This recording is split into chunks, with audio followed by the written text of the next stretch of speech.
बुद्ध की शिक्षाएं अक्सर मन की शांति और नियंत्रण के बारे में गहराई से अंतर्दृष्टि देती है। यहाँ एक कहानी है जो इस विषय पर रोशनी डालती है। डस्ट अंडर कहानी। अशांत मन प्राचीन समय की बात है। बुद्ध अपने शिष्यों के साथ एक गांव में प्रवास कर रहे थे। गांव के लोग बुद्ध के प्रवचनों से बहुत प्रभावित थे और उनकी शिक्षाओं को सुनने के लिए हमेशा उत्सुक रहते थे। एक दिन गांव का एक युवक बुद्ध के पास आया। वह बहुत ही परेशान और अशांत था।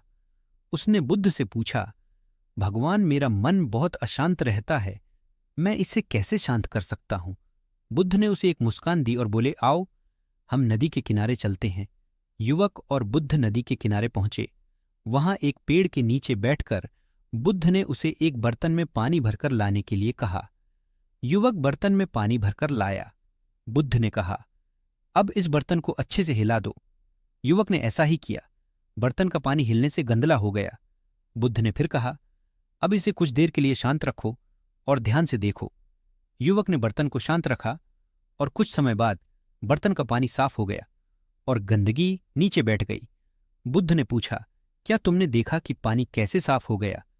युवक ने उत्तर दिया, हाँ भगवान, जब मैंने इसे हिलाना बंद कर दिया तो पानी साफ हो गया। बुद्ध मुस्कुराए और बोले, ठीक वैसे ही जब तुम अपने मन को अशांत करते हो तो यह गंदला हो जाता है, लेकिन जब तुम इसे शांत रहने देते हो तो यह साफ हो जाता है। मन को शांत रखने के लिए ध्यान और संयम की आवश्यकता होती है। युवक ने पूछा, लेकिन भगवान, जब मेरे मन में विचार आते हैं तो मैं उन्हें कैसे रोकूं? बुद्ध ने उत्तर दिया, विचारों को रोकने की जरूरत नहीं है, बस उन्हें आने दो और जाने दो, जैसे बादल आसमान में आते हैं और चले जाते हैं। ध्यान के माध्यम से तुम अपने मन को शांत करने का अभ्यास कर सकते हो। जब तुम ध्यान में बैठते हो तो अपने श्वास पर ध्यान केंद्रित करो। जब भी तुम्हारा मन भटकता है, इसे धीरे से वापस श्वास पर लाओ। युवक ने बुद्ध के निर्देशों का पालन किया और कुछ समय बाद उसने अपने मन की शांति पाई।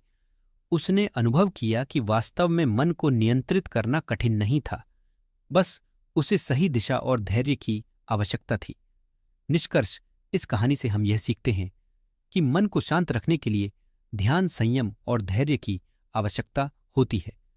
बुद्ध की शिक्षाएं हमें सिखाती हैं कि अशांत मन को शांत करने के लिए हमें विचारों को आने और जाने देना चाहिए और अपने श्वास पर ध्यान केंद्रित करना चाहिए। यह प्रक्रिया धीरे धीरे हमें मानसिक शांति और संतुलन प्रदान करती है। यह हमें सिखाती है कि कैसे ध्यान और धैर्य के माध्यम से हम अपने अशांत मन को शांत कर सकते हैं और जीवन में शांति और संतुलन पा सकते हैं।